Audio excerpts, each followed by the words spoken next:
नरगिस जूही बेली चमेली बन नहीं पाई माँ की सहेली। नरगिस जूही बेली चमेली बन नहीं पाई माँ की सहेली। अड़हुल फूल में खून है कैसा, अड़हुल फूल में खून है कैसा, राज ये आज सुना दे रे मालन, तू ही बता दे रे मालन, तू ही बता दे।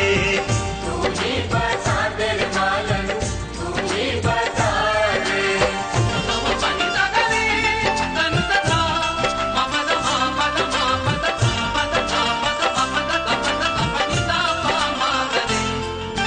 गेंदा गुलाब चंपा फूलों में है ये प्यारे, क्योड़ा या रात रानी इनके बड़े नजारे। सूरजमुखी के जैसा कोई फूल नहीं है, सूरजमुखी के जैसा कोई फूल नहीं है। इतना प्यारा कमल भी माँ को पसंद नहीं है, क्यों माँ को पसंद नहीं है रे मालन, तू ही बता दे रे मालन, तू ही बता दे। तू ही बता दे रे मालन, तू ही बता दे।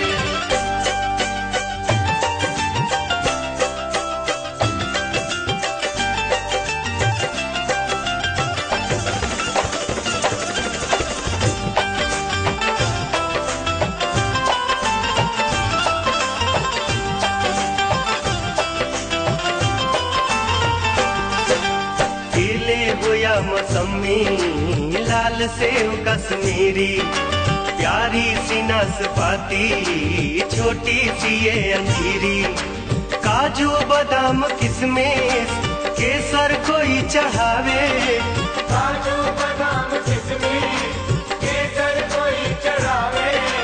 क्यों छाक और लवंग ही माता के मन को भावे, माता के मन को भावे रे मालन, तू ही बता दे रे मालन, तू ही बता दे। तू ही बता दे रे मालन, तू ही बता दे।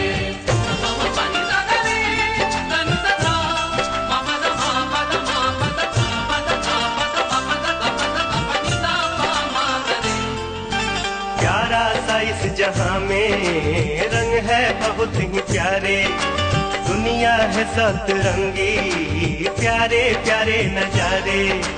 हरा हो या गुलाबी, नीला हो या हो पीला, हरा हो या गुलाबी, नीला हो या हो पीला, माँ को पसंद न जाए क्यों लाल रंग ही नीला, क्यों लाल रंग ही नीला रे मालन, तू ही बता दे रे मालन, तू ही बता दे। तू ही बता दे रे मालन, तू ही बता दे। नरगिस जूही बेली चमेली बन नहीं पाई माँ की सहेली। नरगिस जूही बेली चमेली बन नहीं पाई माँ की सहेली। अड़हुल फूल में खून है कैसा, अड़हुल फूल में खून है कैसा, राज ये आज सुना दे रे मालन, तू ही बता दे रे मालन, तू ही बता दे।